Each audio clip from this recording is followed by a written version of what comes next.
Maharashtra state का जो भी पहला राउंड शुरू हो रहा है, जो कैप राउंड जिसको बोलते हैं, तो ये हम शॉर्ट में एक्सप्लेन करेंगे कि काउंसलिंग प्रोसेस कैसे होने वाला है, कौन कौन से इंपॉर्टेंट डेट्स हैं, फीस कितना भरना है आपको और डॉक्यूमेंट्स की क्या क्या रिक्वायरमेंट है। ठीक है, तो पहला हम देखते हैं कि जो काउंसलिंग प्रोसेस ही कहाँ कौन से स्टेट्स के लिए होने वाला है।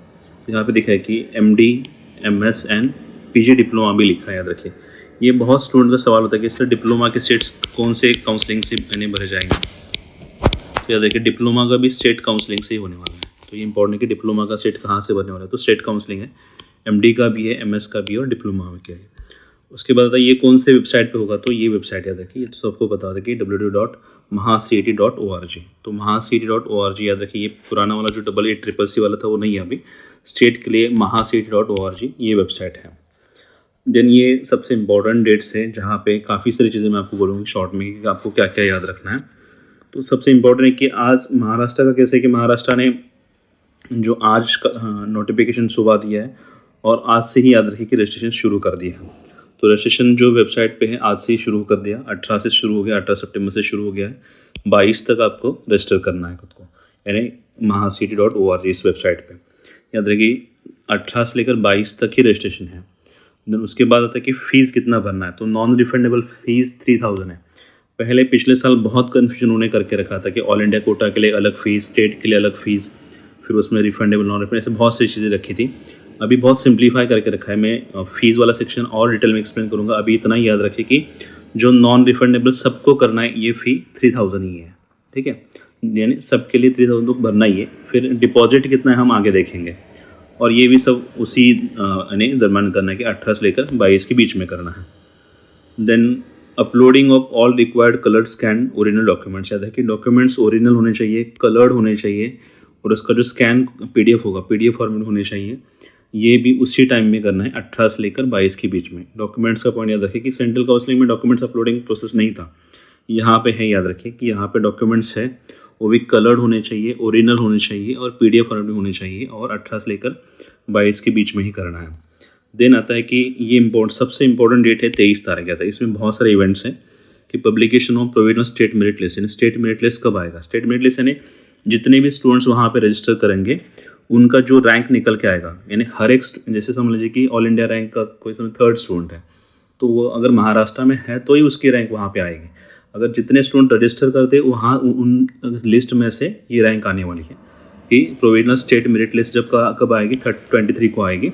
उसके बाद में आता है कि प्रोविजनल सीट मैट्रिक्स, जिसका most of the students wait करते हैं, कि सीट मैट्रिक्स भी 23 तारीख को ही आने वाला है। याद रखिए सीट मैट्रिक्स भी 23 को आएगा और स्टेट मेरिट लिस्ट भी 23 को ही आने वाली है। उसके बाद सबसे इम्पॉर्टेंट पॉइंट कि चॉइस फिलिंग प्रोसेस कब से होगा, 23 से लेकर 25 तक, यानी आपको 3 दिन है आपके पास। 23 है, 23 सितंबर, 24 सितंबर है, 25 सितंबर, 3 दिन में आप चॉइस फिलिंग कर सकते हो।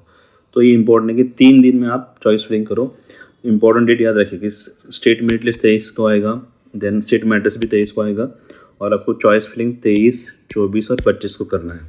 डॉक्यूमेंट अपलोड कब तक है, 18 से लेकर 22 के बीच में है। देन रजिस्ट्रेशन करना, फीस भरना 3000 फीस जो है 18, 19, 20, 21 और 22, ऐसे ऑलमोस्ट 5 दिन आपको दिए हैं।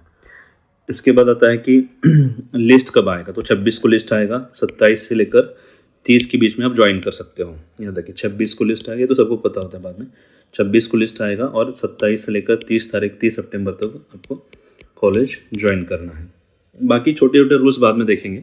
जो शॉर्ट में है ना, जो इंपॉर्टेंट चीज़ें आपको देखनी चाहिए वो इस वीडियो में दे रहा हूँ।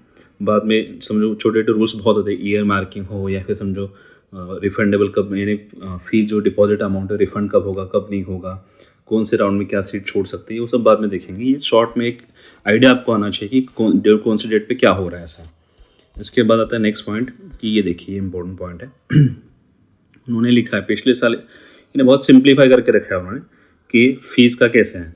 तो फीस का देखिए सबके लिए तो 3000 देना ही है, अलॉन्ग विद एप्लीकेशन फॉर्म फ़ी 3000, जो सबके लिए नॉन रिफंडेबल है। इसके बाद रिफंडेबल सिक्योरिटी डिपॉजिट कैसा है, तो रिफंडेबल सिक्योरिटी डिपॉजिट कैसा है कि उन्होंने लिखा है कि जिनका रिजर्वेशन नहीं है और जिनका रिजर्वेशन है उनमें क्या डिफरेंस है फीस का।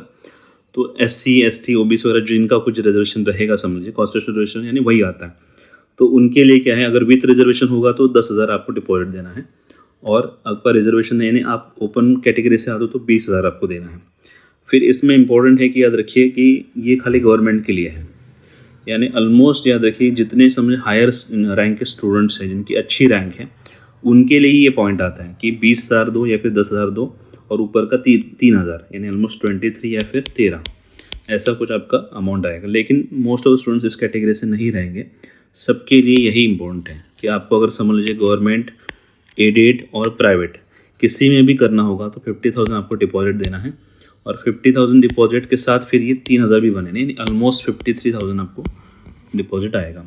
मुझे लगता है कि मोस्ट ऑफ द स्टूडेंट्स को यही करना चाहिए कि 53 वाला, क्योंकि समझ आपको गवर्नमेंट मिल भी रहा होगा तो भी आप ये कर लो, बिकॉज आपको समझ माइंड चेंज भी हुआ बाद में तो अभी आपके पास एक सिक्योर ऑप्शन रहेगा कि एडेड आप भी ले सकते हो, आप प्राइवेट का भी ले सकते हो और 50,000 आपको वापस मिलने वाला है। बस आपको 3,000 तो सबको वैसे भी देना ही है, तो 53 वाला ये ऑप्शन आप चॉइस कर सकते हो। गवर्नमेंट के लिए, एडेड के लिए, प्राइवेट के लिए, सबके लिए। उसमें का रिजर्वेशन विदाउट रिजर्वेशन कुछ रखा नहीं, सबके लिए 50,000 ही रखा है, याद रखिए।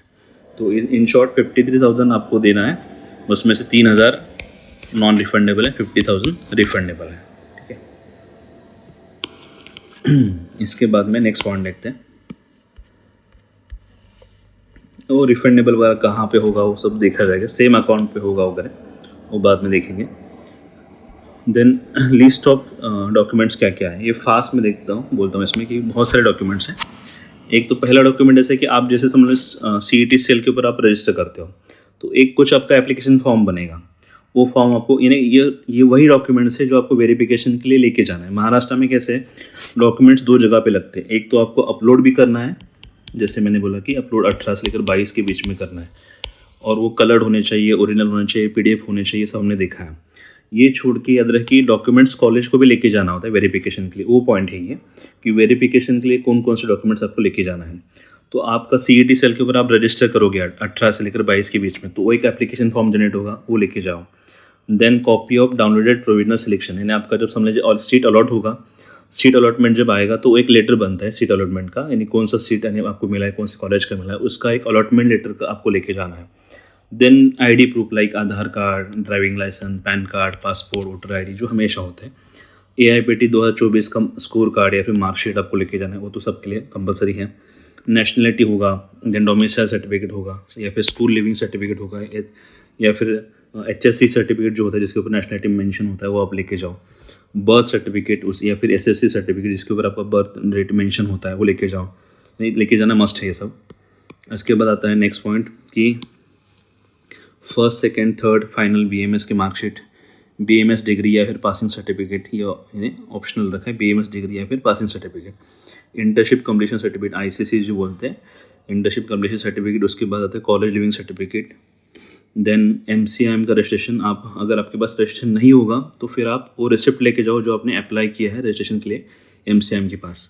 याद रखिए दोनों में से कुछ तो होना चाहिए, एक तो परमानेंट रजिस्ट्रेशन होना चाहिए या फिर रिसिप्ट होना चाहिए ऐसा।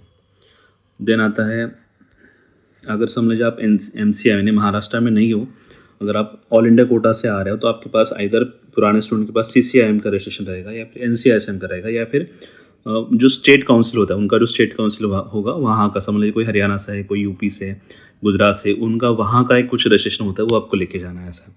तो फिर बाद में वो डिस्कस करेंगे कि ट्रांसफर सर्टिफिकेट वगैरह, वो यहाँ पे भी लिखा नहीं, शॉर्ट में इतना ही हम डिस्कस करेंगे कि क्या क्या लेके जाना है। मेडिकल फिटनेस आता है, मेडिकल फिटनेस सर्टिफिकेट वो एनेक्सर L में दिया है, medical fitness certificate annexure L में आता है। देन इसके बाद में ये तो सबके लिए लेके जाना है। इसके बाद में एप्लीकेबल कौन कौन से डॉक्यूमेंट्स हैं, तो ये पॉइंट है उन्होंने दिए कि कास्ट सर्टिफिकेट लेके जाओ, कास्ट वैलिडिटी लेके जाओ। नॉन क्रिमिनल किसके लिए लगेगा, याद रखिए VJ है, NT है, NT2, NT3, NTD, OBC, SBC, SCBC सबके लिए नॉन क्रिमिनल ज़रूरी है, ठीक है। इसके बाद EWS में अगर आपका है तो EWS लेके जाओ। फिर आता है PWD कैंडिडेट्स यानी फिजिकली हैंडीकैप, फिर फिजिकली जो डिसेबिलिटी कैंडिडेट्स हैं उनके लिए फिर वो सर्टिफिकेट लगेगा या फिर मेडिकल फिटनेस सर्टिफिकेट जो एनेक्सर F या फिर F1 में आ चुका है। ऑर्फन सर्टिफिकेट है, ऑर्फन के लिए भी सीट्स हाँ महाराष्ट्र में। ऑर्फन यानी जो अनाथ है स्टूडेंट जिनके माँ बाप नहीं है उनके लिए भी कुछ एक आध दूसरा सीट उन्होंने रिजर्व किया है, तो वो भी आपको सर्टिफिकेट लेके जाना होगा रिस्पेक्टिव अथॉरिटी के पास से, यानी कोई तहसीलदार वगैरह इस ऑफिस होता है वहाँ से मिल जाएगा आपको ऐसा। इसके बाद आता है कि डोमिसाइल सर्टिफिकेट महाराष्ट्र का, देन जो ऑल इंडिया कोटा से आएंगे उनको ये सर्टिफिकेट लेके जाना है कि आप उस कॉलेज के स्टूडेंट हो, उस डीन से या फिर प्रिंसिपल से, ताकि आप ऑल इंडिया कोटा इन्हें जो 15% कोटा आता है वहाँ से आप इन्हें अप्लाई कर सकते हो। देन आफ्टर मैरिज आपका समझ लीजिए नाम चेंज किया होगा तो नाम गैजेट या फिर मैरिज रजिस्ट्रेशन सर्टिफिकेट आपको लेके जाना है। देन आता है इन सर्विस स्टूडेंट, यानी जो मेडिकल ऑफिसर है या फिर समझो इन सर्विस का ही होगा, तो उनके लिए क्या क्या है। तो उनके लिए फिर आता है कि एक तो आप नो ऑब्जेक्शन सर्टिफिकेट लेके जाओ, यानी आपका जो ऑफिस होगा वहाँ से आप जो हायर अथॉरिटी होता है उनसे नो ऑब्जेक्शन सर्टिफिकेट लेके जाओ, या फिर और क्या क्या है इंपॉर्टेंट, डेपुटेशन लेटर लेके जाओ, रिलीविंग ऑर्डर लेके जाओ। ये उनके लिए जो इन सर्विस कैंडिडेट्स हैं, यानी जो मेडिकल ऑफिसर है वगैरह उनके लिए हैं ये, ठीक है। इसके बाद नेक्स्ट पॉइंट आता है कि फिर जो रिजर्व कैंडिडेट्स हैं, NTB, NTC, NTT, OBC, SCBC, इन सभी के लिए उन्होंने एक पॉइंट दिया कि अगर आपके पास नॉन क्रिमिनल नहीं है, बहुत सारे स्टूडेंट ऐसे होते हैं जिनके पास नॉन क्रिमिनल पहले होता है, फिर बाद में उनका इनकम बढ़ जाता है, तो उनको फिर नॉन क्रिमिनल मिलना मुश्किल हो जाता है। ऐसे कैंडिडेट्स का समझिए उनका क्या होगा आगे, उन्होंने लिखा है कि ओपन मेरिट से वो ले सकते हैं, ओपन की जो सीट्स है वो क्लेम कर सकते हैं। ये पॉइंट याद रखिए कि बहुत सारे स्टूडेंट का ये हमेशा सवाल होता है, सर अभी मेरे पास नॉन क्रिमिनल नहीं है तो मैं क्या कर सकता हूँ, तो आप ओपन की सीट्स क्लेम कर सकते हो। इसके बाद आता है कि नेक्स्ट की स्पेशल बैकवर्ड क्लास यानी एसबीसी जो है उनको ओबीसी की ओबीसी कैटेगरी के अंडर कंसिडर किया जाएगा। जो जो छोटे छोटे पॉइंट्स उसको मैं कवर करता हूँ, सभी तो पॉइंट्स एक वीडियो में नहीं हो पाएंगे। इसके बाद आता है कि जैन माइनॉरिटी, जो सोलापुर का कॉलेज है जैन माइनॉरिटी, उनके लिए फिर वो सर्टिफिकेट देना पड़ेगा कि आप जैन माइनॉरिटी से बिलोंग करते हो। देन हिंदी लिंग्विस्टिक माइनॉरिटी है उनके लिए, जो जैसे जो चरनी रोड का मित्तल का कॉलेज है उनके लिए ये पॉइंट है कि आपको हिंदी, आपका हिंदी लैंग्वेज है ये आपको प्रूव करना होगा। उसके लिए फिर अगर आपका जो हेड यानी स्कूल के हेड मास्टर या फिर प्रिंसिपल ऐसा कुछ आपके पास पुराना कुछ रेफरेंस होगा तो उनका सर्टिफिकेट लेके आना पड़ेगा कि आपका मदर टंग हिंदी है ऐसा करके। मित्तल कॉलेज जो चरनी रोड मुंबई का है वहाँ पे कुछ सीट्स रिजर्व है। और ये माइनॉरिटी कॉलेज है, जैन माइनॉरिटी सोलापुर में है, हिंदी लिंग्विस्टिक माइनॉरिटी मुंबई के चरनी रोड के मित्तल कॉलेज में है। ये दो ही माइनॉरिटी कॉलेज हैं महाराष्ट्र में। इसके बाद ये थोड़ा सा याद रखें कि सीट डिस्ट्रीब्यूशन कैसे हैं, गवर्नमेंट का और एडेड का कैसे है। तो स्टेट कोटा के लिए 75% है, ऑल इंडिया कोटा 15% है। ऑल इंडिया कोटा नहीं, अभी एडेड में ही रहेगा, याद रखिए। स्टेट यानी गवर्नमेंट का तो हमने AA-CCC से भर दिया है, यहाँ से तो आ चुका है सीट्स। एडेड कॉलेज की जो सीट्स हैं वो याद रखिए उसके लिए 15% दिया है।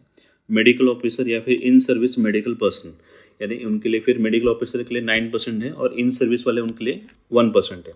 वो फिर यहाँ पे उन्होंने दिया है कि इन सर्विस वाले कौन हैं या फिर मेडिकल ऑफिसर कौन से कंसिडर किए जाएंगे।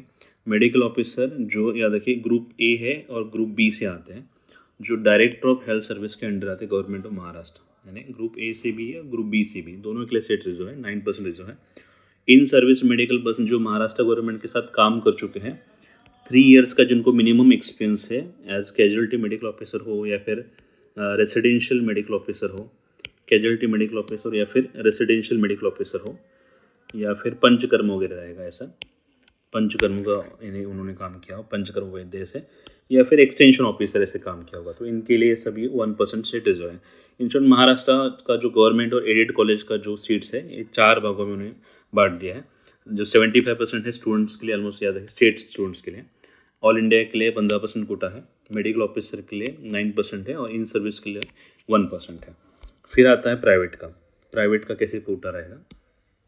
तो प्राइवेट कैसे है, स्टेट कोटा 70% है, वहाँ पे 75 था, यहाँ पे 70% है।